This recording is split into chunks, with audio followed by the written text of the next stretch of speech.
अऊज़ुबिल्लाहिमिनश्शैतानिर्रजीम बिस्मिल्लाहिर्रहमानिर्रहीम अस्सलाम वालेकुम वरहमतुल्लाहि वबरकातुहू। आपका होस्ट एंड दोस्त डॉक्टर मोहम्मद तैयब आपकी खिदमत में हाजिर है। आज हम बात करेंगे टेस्ट ट्यूब बेबी। उससे पहले आपसे रिक्वेस्ट है कि doctor Mohammad Tayyab YouTube channel को सब्सक्राइब करें, बेल आइकन को क्लिक करें। बड़ा लव थैंक्स। जब टेस्ट ट्यूब बेबी का तज़किरा करा जाता है तो बाज जहनों में अजीब गरीब ख्यालात जन्म लेते हैं। बाज लोग समझते हैं कि शायद ये कोई माँ के रहम से या बाहर लेबॉर्ट्री में नशोनुमा पाने वाला बेबी होता है, लेकिन ऐसा हरगज नहीं है। ये आम जुनीन की तरह रहम मदर में ही परवरिश पाता है, लेकिन इसमें स्पर्म ओवम का मिलाप बाहर लेबॉर्ट्री में होता है। फर्टिलाइजेशन के बाद जायगोट को रहम में रखा जाता है। टेस्ट ट्यूब बेबी के लिए खास टेक्निक इख्तियार की जाती है। इस काम के लिए चंद मराहल से गुजरना पड़ता है, जिनके बाद टेस्ट ट्यूब बेबी तख्लीक पाता है। इसलिए बुनियादी तौर पर 3 मरहले से गुजरना पड़ता है। ओवम की तैयारी, ओवम का हासिल करना, स्पर्म और ओवम का मिलाप। ओवम की तैयारी। इस्तरार हमल में औरत की तरह ओवम हिस्सा लेता है और हमल के करार पाने के लिए सिर्फ एक ओवम की जरूरत होती है और मामूल के मुताबिक औरत के बैजा ओवरी से हर माह एक पुख्ता ओवम तैयार होकर खारिज होता है। लेकिन टेस्ट ट्यूब बेबी की टेक्निक के जरिए हमल के इस्तरार का मरहला तय करने के लिए एक वक्त में एक से ज्यादा ओवम की जरूरत पेश आती है। एक से ज्यादा ओवम के असूल के लिए औरत के मामूल के निज़ाम को तहरीक दी जाती है। इसके लिए बैजादानियों को तहरीक देने वाली अदविया का इस्तेमाल करवाया जाता है। इस मकसद को हासिल करने के लिए आमतौर पर क्लोमिफेन या HMG का इस्तेमाल कराया जाता है। इस इस्तेमाल से एक ही वक्त में एक से ज्यादा पुख्ता ओवम तैयार हो जाता है। इस अमल के दौरान मुसलसल औरत को निगरानी में रखा जाता है। इसके अंदर पैदा होने वाली हार्मोनल तब्दीलियों का जायजा लिया जाता है। बजरिया अल्ट्रासाउंड मुतवातर ओवम के बनने के अमल का मुशाहिदा किया जाता है और इस मुसलसल निगरानी और मुशाहिदे के बाद जब वो मरहला आता है कि एक से ज्यादा पुख्ता ओवम तैयार किया जाता है, फिर इसके हसूल के लिए अगले मरहले की तैयारी शुरू हो जाती है। ओवम का हासिल करना, कलेक्शन ऑफ ओवम। जब खास पैकिंग के जरिए एक से ज्यादा पुख्ता ओवम तैयार कर लिए जाते हैं तो इनके हसूल के लिए काम किया जाता है। ओवम के हसूल को माहराना काम है और सिर्फ इस तरीकाकार माहिर गायनाकोलॉजिस्ट ही कर सकती है। ओवम के हसूल बारीक सुराख वाली प्रोब के जरिए किया जाता है। ट्यूबों यानी काजफ नालियों से पुख्ता ओवम हासिल किए जाते हैं।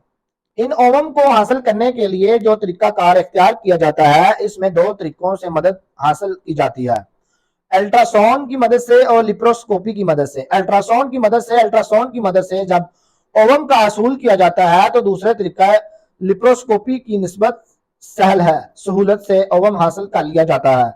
इस अमल को तकमील तक पहुंचाने के लिए प्रोब को रहम के जरिए ट्यूबों के अंदर बैजादानी तक पहुंचाया जाता है और इस मकाम से प्रोब एक से ज्यादा पुख्ता ओवम हासिल कर लेती हैं। ओवम प्रोब के सुराख में दाखिल हो जाते हैं और इस तरह इनको हासिल कर लिया जाता है। इस तमाम अमल के दौरान अल्ट्रासाउंड के जरिए रहनुमाई मिलती है। अल्ट्रासाउंड के जरिए मदद लेकर आप प्रोब को रहम से मतलूबा मकाम तक लेकर जाते हैं और ओवम हासिल करते हैं। इस दौरान ये अमल बजरिया अल्ट्रासाउंड मॉनिटरिंग किया जाता है। इस तरह अल्ट्रासाउंड की सहूलत की मदद से ओवम हासिल कर लिया जाता है।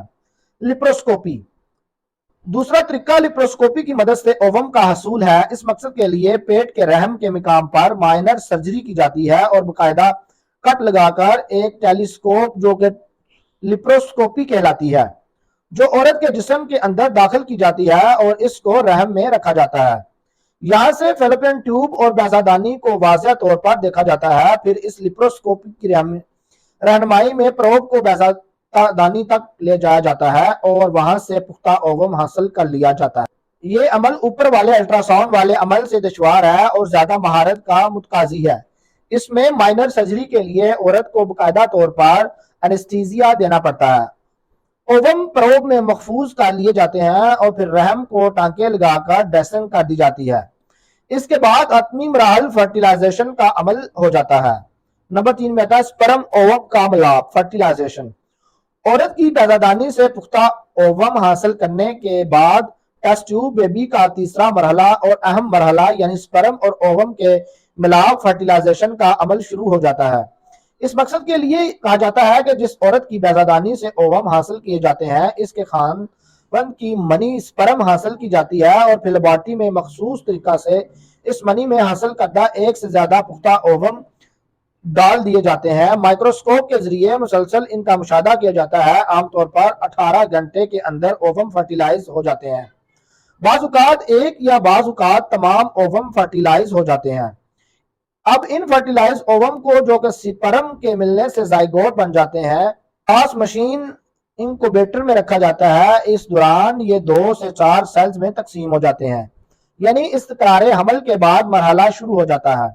اس کے بعد ان بار آور بیزوں یعنی فرٹیلائزر اووم میں درست اور صحت مند زائگوٹ کا انتخاب کیا جاتا ہے اور ماہر گائنیکالوجسٹ عورت کے رحم کے اندر رکھ دیتی ہیں، جہاں وہ قدرتی انداز میں چیک کیا جاتا ہے اور اپنے مراحل کے طے کرنا شروع کر دیتا ہے اور اپنی گروتھ کے تمام مراحل طے کرنا رحم میں طے کر کے وقت مقررہ پر ولادت کے مرحلے سے گزر کر اس دنیا میں آ جاتا ہے۔ ٹیسٹ ٹیوب بیبی کا پہلا تجزیہ 1987 میں کیا گیا جو کامیاب رہا اور اس کے بعد یہ تکنیک تیزی سے پوری دنیا میں پھیل گئی۔